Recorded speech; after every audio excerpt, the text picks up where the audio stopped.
What the flip is up with confiscating AR-15 and other assault rifles and large capacity magazines? That's up next on What the Flip. What's up? I'm your host, Vic Vogel, and in this segment, I'm discussing very controversial eliminating AR-15s as weapons of mass shootings, weapons used against law enforcement, and other crimes like drive-by shootings. As always, my comments are mine alone and don't represent the views of anyone else. Let me begin by stating the problem around this are with politicians and not the people. Poll after poll, who have included gun owners, have shown we need to find a way to stop people using weapons designed for war to conduct mass shootings, attack law enforcement, or conduct drive-by shootings. So, in going through the news yesterday, on September 14th, 2019, Kellyanne Conway, spokeswoman for Donald Trump, as reported by The Hill, a publication, said, "I'm not going to allow people who are constantly maligning and deriding our law enforcement to be in charge of public safety and public policy," offering no specifics to that. This is a prime example of a statement about our gun problem being converted into a political statement. First, it goes against polls that show liberals and conservatives are tired of gun violence in our schools and public venues.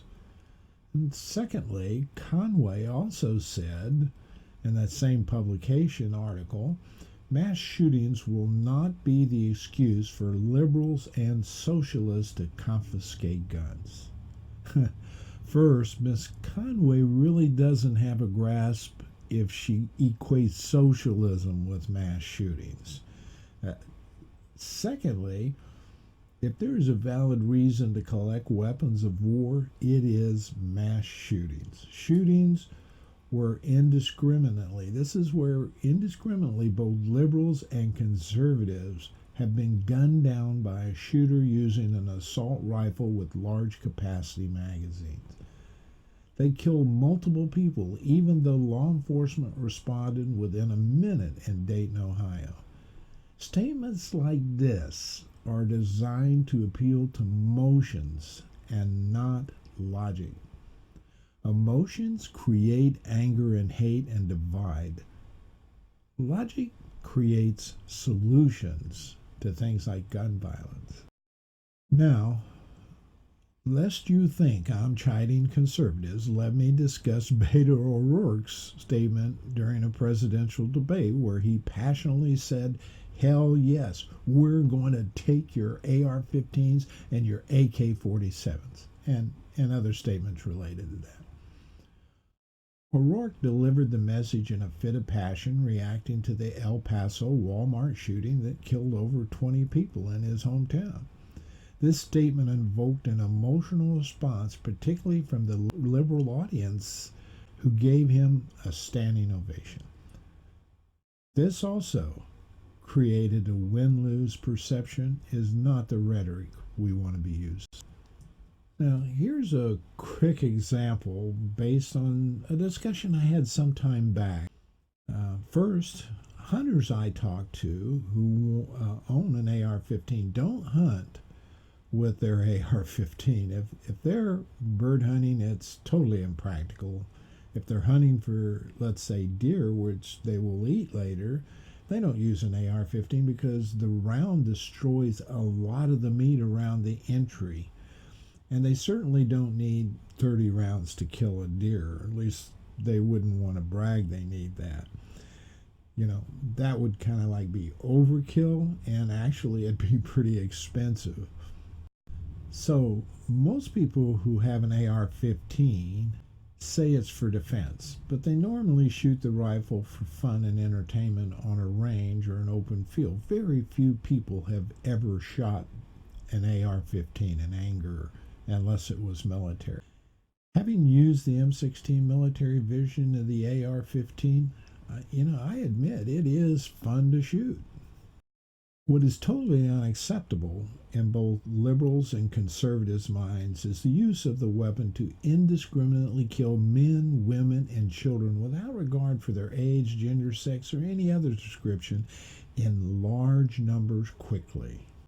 So if we use collaboration, which is explained in my previous podcast, and we got stakeholders in the room which represent all points of view, you might come up with a solution to own an assault rifle like an AR-15 or an AK-47 or any other kind of similar capable weapon that you could describe, and you would have to define them all.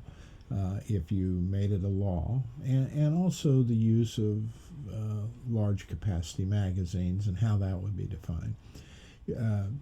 If you own one of those assault weapons, you'd have to register the weapon and store it at a legally federally licensed dealer.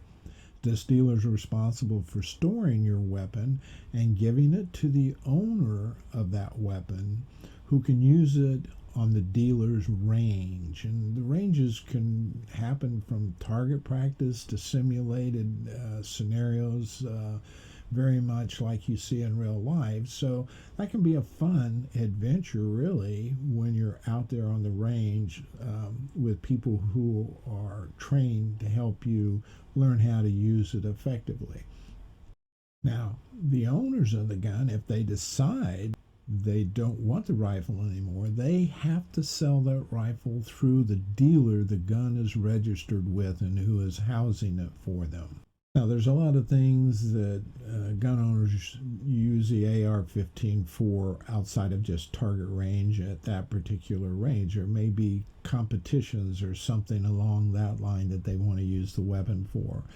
And you could establish something like a TSA PreCheck that would allow a deeper, more in-depth background on the person, and maybe a repetitive background. When the owner was done with that particular event, they would have to return it back to the dealer where they were storing the weapon. Now, the reason for the repetitive background for someone that owns an assault weapon is people's situation change over time. So you'd want to make sure you keep up with that if that's the case. So just like the PreCheck, TSA PreCheck runs out every 5 years, that could be true for the PreCheck for the assault weapon. Now, this discussion, it isn't complete, and it came as a discussion with just a few people around the topic, and they were both liberal and conservative, and gun owners and non-gun owners. But it was one potential solution that came up, not as a legislative bill. It took the emotion out of the words like confiscation and liberalism and conservatives and socialism. Those weren't even things that were part of the discussion. It came to a solution that kind of met everybody's needs. What these people did agree on is that our government swings between conservative and liberal points of view.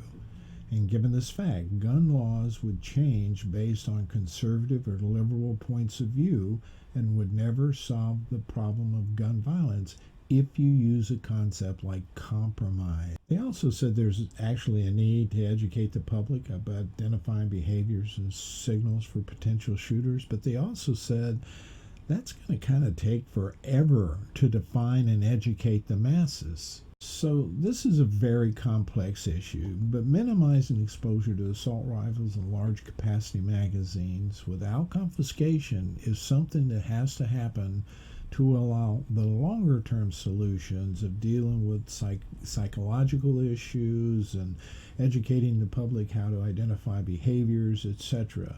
Those are longer term solutions that will take some time. So this particular solution they thought was a solution that solved everyone's issue at the beginning and could be refined as it goes along. This type of dialogue focused on stopping gun violence and was not infused with divisive rhetoric like liberal, conservative, socialism, dictator, or any of those other things that are thrown out there now. It focused on a solution, not a bill. not a restriction, but a solution to gun violence, something that could truly reduce the deaths from gun violence while maintaining the spirit of the Second Amendment. This is What the Flip. I'm your host, Vic Vogel. Hope you will focus on solutions, not emotional hatred when it comes to gun violence. Have a great day.